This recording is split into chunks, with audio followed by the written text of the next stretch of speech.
दुलाराय बाथौ गौथुमनि बिथोन लेखा दिनै जोङो दुलाराय बाथौ गौथुमनि लेखायैनो बे मोनबा गाबनि फिरफिलाखौ मोनफ्रोमबो गामियाव बिरहोनाय जों बिथोनखौ मोननायनि थाखाय जोंनि दाउखिजान गामियावबो दिनै बे फिरफिलाखौ बिरहोनाय जादों।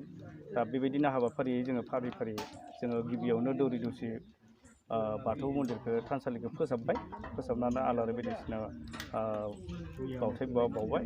बिदिनो जोंनि बे गोथार मोनबा गाबनि फिरफिलाखौ बे बाहेराव थानसालिनि मोखाङाव बेहाय मन्दप साजायनानै जों खोब मोजांहाय बे फिरफिलाखौ दैखांनाय जादों। दा बेहाय जोङो रायजो राजा गासैबो गामिनि गासैबो रायजो राजाया फैदों बे धोरोमनि सालियाव बे फिरफिला बिरहोनाय सालियाव। दा बिदिनो बे आर'जबो दङ गामिनिनो दुखुथिया आर'ज हान्जा दाउखिजान दुखुथिया आर'ज हान्जा जों फैनानै बे मोनबा गाबनि फिरफिलानि ओंथि गोनां बे थर्ख'खौ लानानै बे फिरफिलाखौ जोङो मेथाइ दोंसे दं बेखौ जों आर'जखौ खनदों। बिनि उनाव जों फारि फारि बिदिनो फैदों। गासैबो भक्तफोरा दङ, रायजोनि सेक्रेटारि प्रेसिडेन्ट गासैबो रायजो राजा गासैबो दंजोबो, हान्जानि दङ गासैबो जोङो। दा बिदि आरो बोनायाथ' जोङो बेबायदि हयथ' जोङो गोदोनिफ्रायनो जोङो नुफेरिखायनो जोङो हयथ' गोदोनिफ्रायनो बे धोरोमखौ नुबोदों, खिन्थु रायजो थाननि बिदि गैयामोन। दा बिनि उनावसो जोङो बयनियावबो बाथौ जों गायसन बे जोंनि रायजो थानावसो जों गायसननाय जादों। बे समनिफ्राय जोङो लैहोर लैहोर मन्दिरखौ लाखिबोदों आरो धोरोमखौनो बिदिनो फोसावबोबाय थादों बिदिनो।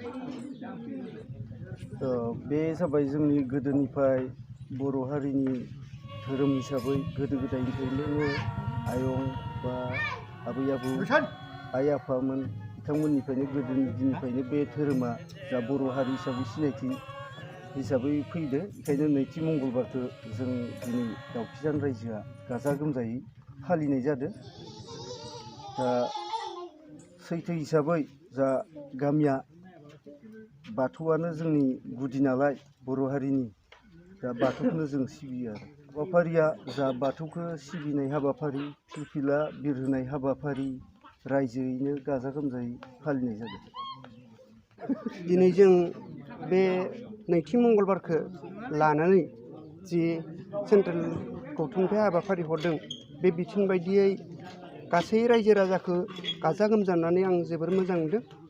जोंनि जिथु दौरिफोराबो जोंनि बे गोथार बाथौ थानखौ माने जोबोर मोजाङै लिरस्रां हरिस्रां दिनै फोरबो सान फालिनायजों लोगोसे गासै बर' हारियारि धोरोमखौ गासैबो माने फालिदों, खौसे जादों। बेखौ दौरि जानानै आंबो दिनै खौसेथि फैगोन बायदि मोनदों। बेबायदिनो माने धोरोमखौ, बाथौ धोरोमखौ जों खौसे फालिनो थाखाय गाजा गोमजा ओंखारनायखौ आरो दिनैनि बे हाबाफारि लानायखौ आं सेन्ट्रेल गौथुमनि जि बिथोन होदों, बे बिथोनखौ जोबोर माने साबायखर बावदों।